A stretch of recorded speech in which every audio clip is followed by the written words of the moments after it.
ಒಂದು ಟೈಮ್ ಇತ್ತು, ನಮ್ ಫೇವ್ರೆಟ್ ಹೀರೋ ಸಿನಿಮಾ ರಿಲೀಸ್ ಆಯ್ತು ಅಂದ್ರೆ ಸಾಕು, ಜನ ಥಿಯೇಟರ್ ಮುಂದೆ ಸಾಗರದ ತರ ಸೇರ್ತಾ ಇದ್ರು. ಆ ಕಟೌಟ್ ಏನು, ಆ ಸೆಲೆಬ್ರೇಷನ್ ಏನು, ಹಾಲ್ ಅಭಿಷೇಕ ಏನು, ಒಂದಾ ಎರಡಾ, ಆ ಸೆಲೆಬ್ರೇಷನ್ ನೋಡೋದೇ ಚಂದ. ಆಮೇಲೆ ಜನಕ್ಕೆ ಒಂದು ಸಲ ಆ ಸಿನಿಮಾ ಇಷ್ಟ ಆದ್ರೆ ಮತ್ತೆ ವೀಕೆಂಡ್ಗೋ ಅಥವಾ ಹಬ್ಬದ ದಿನನೋ ಸಿನಿಮಾ ನೋಡ್ಲೇಬೇಕು ಅಂತ ಮನಸ್ಸು ಮಾಡಿ ತಮ್ಮ ಫ್ಯಾಮಿಲಿ ಅಥವಾ ಫ್ರೆಂಡ್ಸ್ ಜೊತೆಗೆ ಪದೇ ಪದೇ ಥಿಯೇಟರ್ಗೆ ಹೋಗಿ ನೋಡುವಂತಹ ಪದ್ಧತಿ ಇತ್ತು.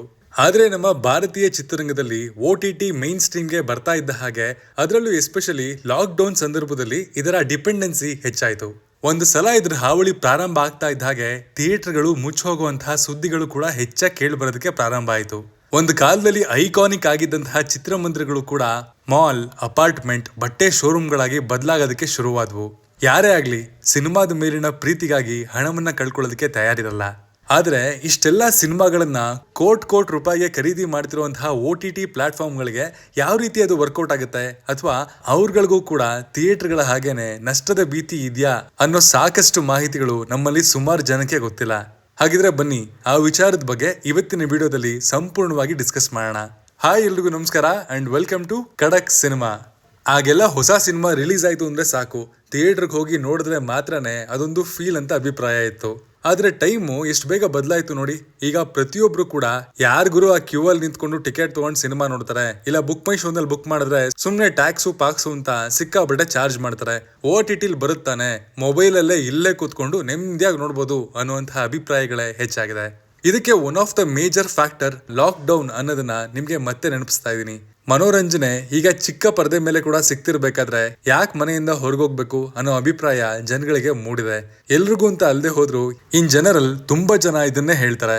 ಇದು ಕೇವಲ ಆಡಿಯನ್ಸ್ ಗಳ ಕತೆ ಮಾತ್ರ ಅಲ್ಲ, ಕೆಲವು ಫಿಲಂ ಮೇಕರ್ಗಳು ಕೂಡ ಥಿಯೇಟರ್ಗೆ ಸಿನಿಮಾನೇ ಬೇಡ, ಕೇವಲ OTTಗೆ ಮಾತ್ರನೇ ಡೈರೆಕ್ಟ್ ಆಗಿ ಸಿನಿಮಾ ಮಾಡ್ತೀನಿ ಅನ್ನೋರು ಕೂಡ ಇದ್ದಾರೆ.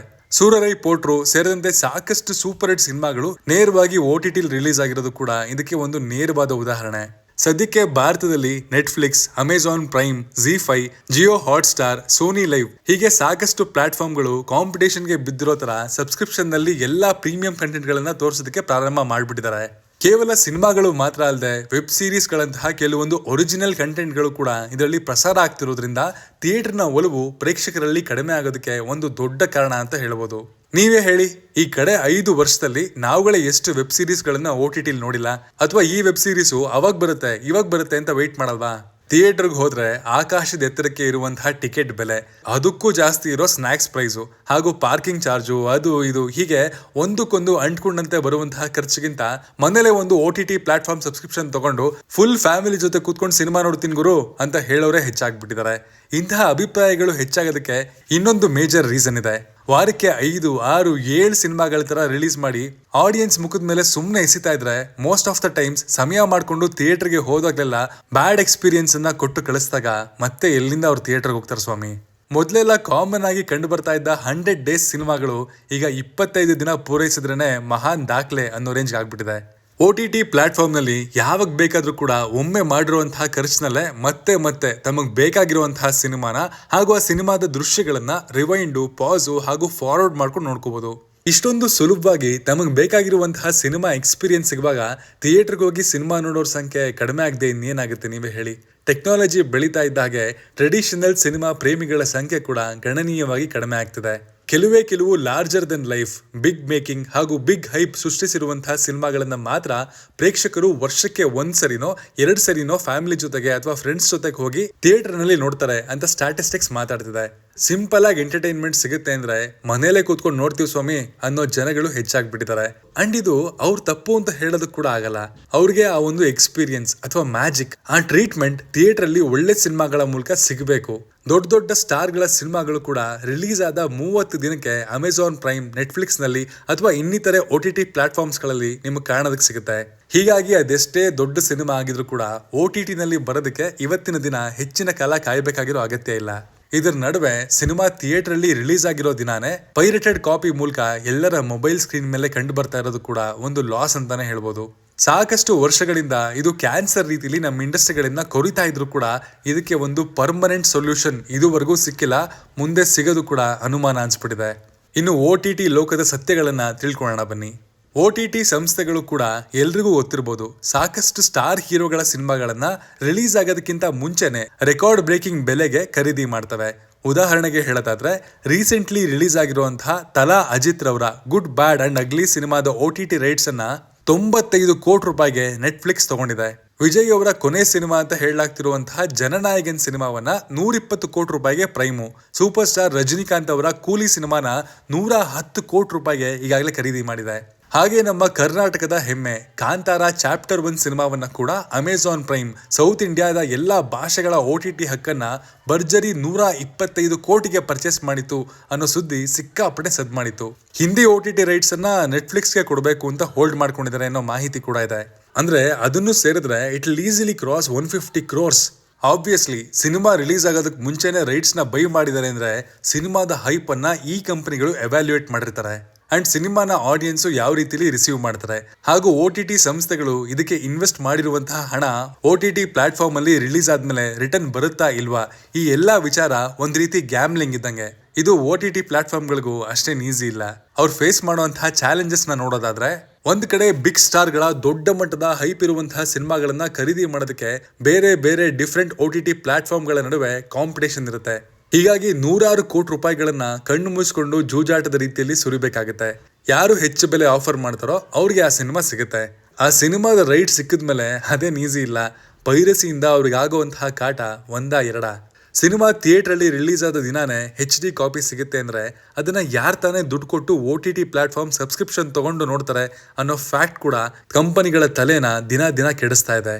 ಇಲ್ಲಿ ಸಿನಿಮಾ ತಗೊಳ್ಳೋದೇ ಒಂದು ಕಷ್ಟ. ಕಣ್ಣು ಮುಚ್ಕೊಂಡು ಕೋಟಿ ಸುರಿದ್ರು ಕೂಡ ಅದನ್ನ ವಾಪಸ್ ಸಂಪಾದನೆ ಮಾಡೋದಕ್ಕೆ ಪೈರಸಿ ಕಾಟ ಬೇರೆ. ಪ್ರತಿ ವರ್ಷ ಪ್ರೈಮ್ ಆಗಿರ್ಲಿ ಅಥವಾ ನೆಟ್ಫ್ಲಿಕ್ಸ್ ಸೇರಿದಂತೆ ದೊಡ್ಡ ಮಟ್ಟದ OTT ಕಂಪನಿಗಳು ಸಿನಿಮಾಗಳನ್ನ ಖರೀದಿಸಬೇಕು ಅಂತಾನೆ ಒಂದು ಫಿಕ್ಸ್ಡ್ ಬಡ್ಜೆಟ್ ಅನ್ನ ಸೆಟ್ ಮಾಡಿರ್ತಾರೆ. ದೊಡ್ಡ ಸಿನಿಮಾಗಳನ್ನ ಖರೀದಿ ಮಾಡಬೇಕು ಅನ್ನೋ ಕಾಂಪಿಟೇಷನ್ ಅಲ್ಲಿ ಆ ಟೋಟಲ್ ಬಡ್ಜೆಟ್ ನ ಹೆಚ್ಚಿನ ಕೋಟಾವನ್ನ ಖರ್ಚು ಮಾಡೋ ಹಾಗೆ ಮಾಡುತ್ತೆ. ಹಾಗೂ ಇದೇ ಕಾರಣದಿಂದ ಯಾವುದೇ ಭಾಷೆಯ small budget high content value ಹೊಂದಿರುವಂತಹ ಸಿನಿಮಾಗಳು ಕೂಡ OTTಗೆ ಒಳ್ಳೆ ಬೆಲೆಗೆ ಸೇಲ್ ಆಗೋದಕ್ಕೆ ಸಾಧ್ಯ ಆಗಲ್ಲ ಅಥವಾ ಸೇಲ್ ಆಗೋದೇ ಇಲ್ಲ.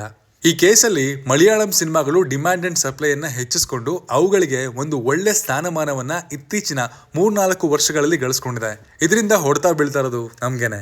ಬಿಕಾಸ್ ದೊಡ್ಡ ಫಿಲಮ್ಸ್ ಗಳನ್ನ ತಗೊಂಡು ಮಿಕ್ಕಿರೋ ಸಿನಿಮಾಗಳನ್ನ ಪರ್ಚೇಸ್ ಮಾಡೋದಕ್ಕೆ ಇಟ್ಕೊಂಡಿರುವಂತಹ ದುಡ್ಡನ್ನ ಮಲಯಾಳಂ ಸಿನಿಮಾಗಳು ಟಾರ್ಗೆಟ್ ಮಾಡಿ ಒಳ್ಳೆ ಬಿಸ್ನೆಸ್ ಮಾಡೆಲ್ ಅನ್ನ ಸೆಟ್ ಮಾಡ್ಕೊಂಡಿದೆ.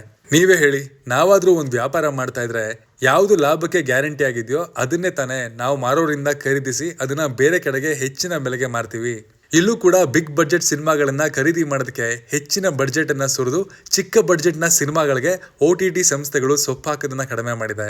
ಉದಾಹರಣೆಗೆ ನೋಡೋದಾದ್ರೆ 2 ತಿಂಗಳ ಹಿಂದೆಯಷ್ಟೇ ಅಜಿತ್ ರವರ ವಿಡಮುಯಾರ್ಚಿ ಸಿನಿಮಾ ರಿಲೀಸ್ ಆಗಿತ್ತು ಹಾಗೂ ಮಿಕ್ಸ್ಡ್ ರೆಸ್ಪಾನ್ಸ್ ಕೂಡ ಸಿಕ್ಕಿತ್ತು.